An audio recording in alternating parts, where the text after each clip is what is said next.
3 man in the NFL in terms of receiving yards. Also tells you there's a full combination of what he's got going in his game. You name it, from route running to catching the football. That's why he's able to produce those types of numbers. Flushed out right. And he goes out of bounds just shy of the 45. That was an excellent job of recognizing the situation. His first read wasn't there. Heck, his second read wasn't there. But he bought himself a little extra time scrambling out of the pocket, got to the sticks, and picked up the first down. The throw over the middle taken in, and he's brought down. And while we may be looking at the scoreboard, this offense certainly is not, because they're showing no signs of backing down, even with a 3-score lead here in the third quarter. I think they keep taking their shots. They've seen blown leads happen throughout this league. They don't want to fall victim to it themselves. He was unable to shake free there, and they'll cover him for a loss of a yard. As a defense, you're more balanced when you're in zone coverage, because you're able to keep your eyes on the quarterback and see the play develop in front of you. They're able to keep the quick pass in front of them and stop it right at the line of scrimmage. Now a man open down the middle of the field. So, Charles, you look at this offense, so what a start to the season. 5 wins without a loss. When do you think that you start believing that maybe you're in the midst of something special? Well, you and I both know every head coach never wants that thought to creep into a locker room. But the truth of the matter is, not quite at this time, because if we look at the Steelers in 2020, they're a great example. Remember, they started 11-0, then lost 5 of 6 and went out in the first round. But I think if you get toward mid-November, the Thanksgiving time frame, and you're still doing this, that's when things start to get real for a ball club.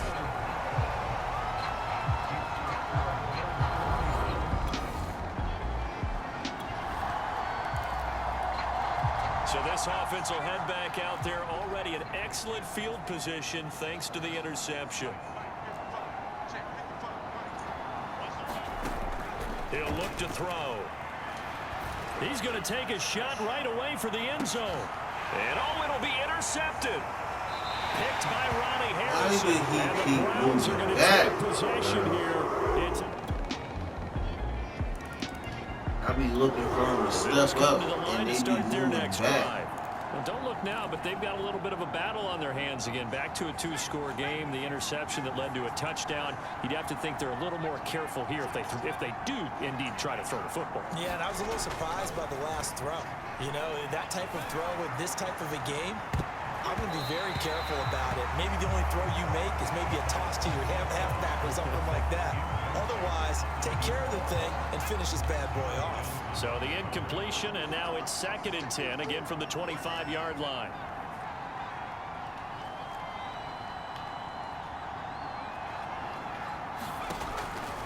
They'll look to throw here. And intercepted. Maybe the turning point they need. Picked by Ronnie Harrison. And he'll return it to the 24-yard line.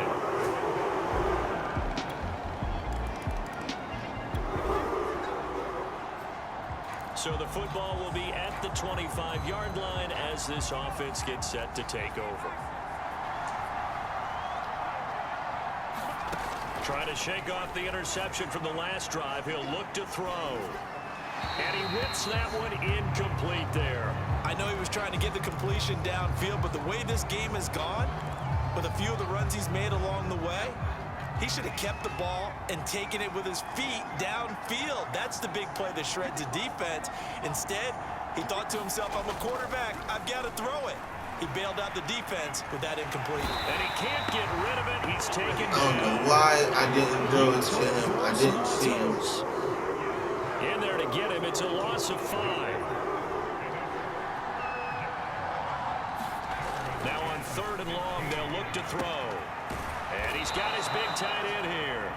And he is going to have a Bills first down as they're able to get the 3rd down conversion. Couldn't just sit on it here, could they? Had to throw the ball on 3rd down. Got the big completion in the pickup. Fresh set of downs now. They've got to feel great. And defensively a backbreaker. First down and more for Edwards-Helaire. He gets it across the 50 and down to the 48. 47 yards now on the ground on just 7 carries. And I'm guessing you'd say this is kind of the key here. Grind out some yardage, work on that clock, see if you can continue to tick it down. Definitely, you want to bleed things out at this point, right? Continue to possess the football, gain some yardage, and put the onus on the defense. Do they have to use timeouts? What are they going to do to stop you? You're taking charge. And past the 35, he'll be dropped a yard or two shy of the 30. And these guys certainly are not hiding what their intention is. They're absolutely showing it. They're definitely not going to sit on this lead here in the fourth quarter.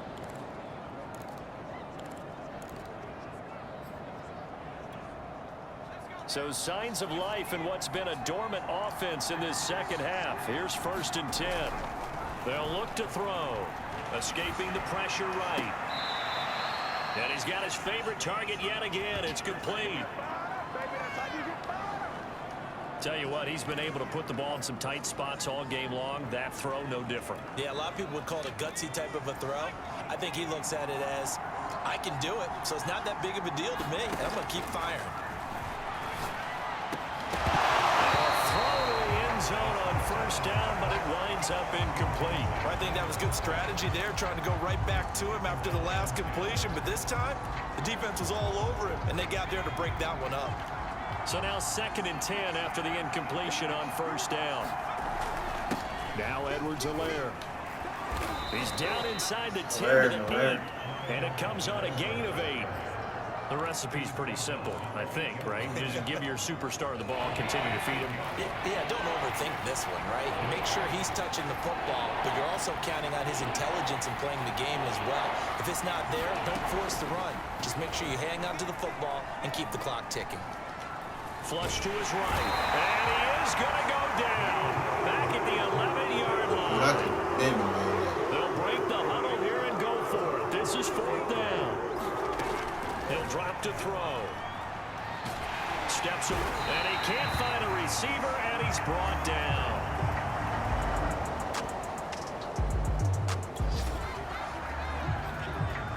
Both offenses have been clicking in this one. A lot of points on the board. We'll see if that trend continues. The drive will begin with a run by Edwards-Helaire. And he gets this one to midfield before he's brought down.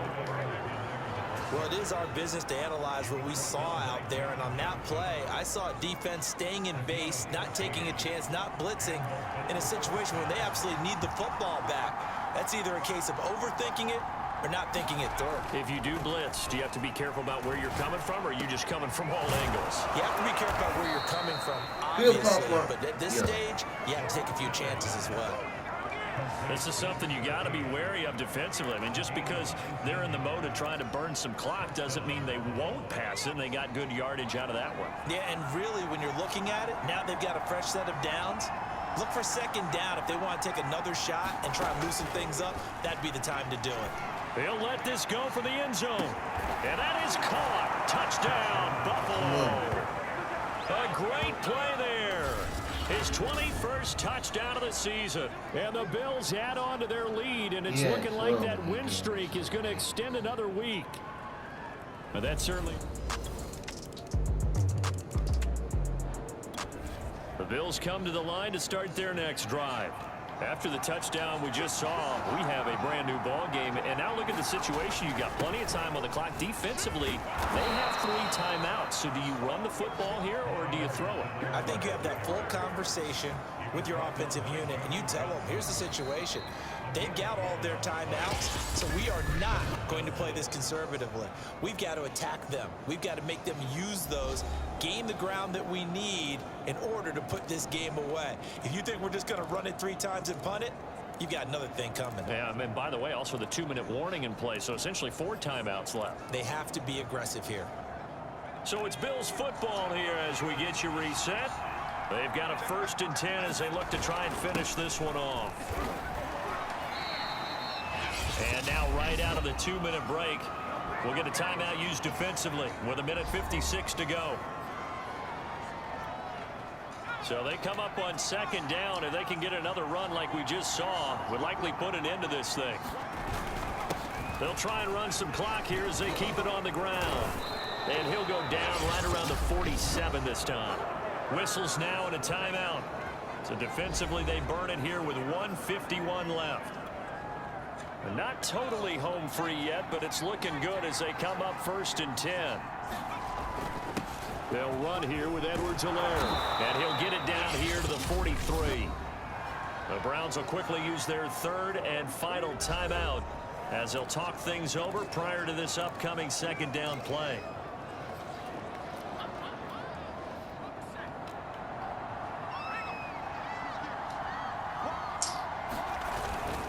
They'll run. It's Edwards-Helaire.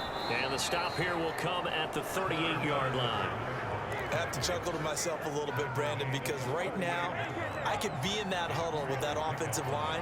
I know exactly what they're saying. If you call a pass play here, we're going to call time behind us and let's go. Their time to shine. 115 yards rushing for him so far as his terrific season continues here. All runs on this drive so far. It's 1st and 10. Here's Edwards-Helaire. It's a 6-yard pickup, and it gets him to 2nd and 4. Charles, why didn't they just take the knee there? You're asking the question that I'm asking as well, because we've seen a lot of football where coaches decide maybe they get a little greedy. I don't know if they're doing it for stats or for what reason. We've seen it happen in college. It happened in the NFL. The miracle of the Meadowlands. All they had to do was take a knee and the game was over. The Giants ran it one more time. Ball popped free. Philadelphia picks it up and wins the game. What year was that? 1978. I think it was in November. Now the Bills are going to use the first of their timeouts. It's just their first. They've got 2 more to use here in the final stages. They'll look to run with Singletary. And he's across for the late touchdown. And in the final second. Well, Charles, it's one thing to win. It's another thing to win and put up the amount of points that they did.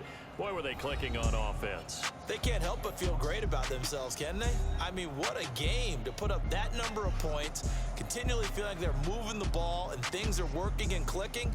They think that they can bottle this and carry it with them. As an offensive coordinator, you just don't think you can do anything wrong. Whatever you call, run, pass, it's all going to work. That's called being in the zone.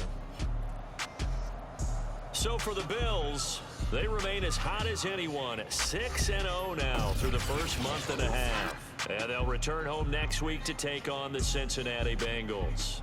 Meanwhile, for the Browns, the loss will drop them to 4-2 on the year.